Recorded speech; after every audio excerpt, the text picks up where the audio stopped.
दुनिया में सारे लोग दो सर्कल्स में डिवाइड होते हैं।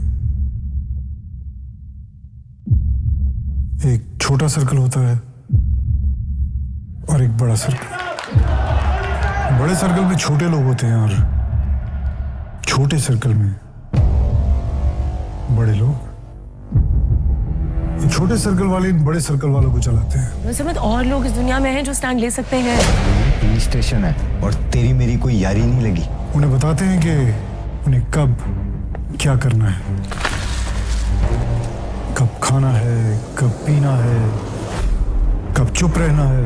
स्टोरी चाहिए सर, स्टोरी, एक्सक्लूसिव स्टोरी। कब बोलना है, आवाज ना निकले अब। कितना बोलना है,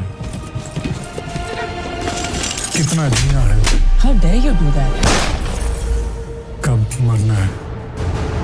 अब अगर तुम कुछ करोगे और वो भी हमारी परमिशन के बगैर, तो हम तुम्हारे साथ नहीं खड़े। Your hazards on, Ayla. Are you serious? She has nothing to do with it. This is my case. Everything has to do with this. System में साड़ी औकात सिर्फ एक मैसेंजर दिए। This is how it is.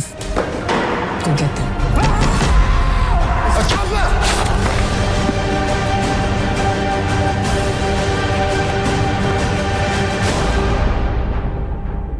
जानती हो दुनिया का सबसे पुराना दो कौमी नजरिया क्या है? अमीर और गरीब।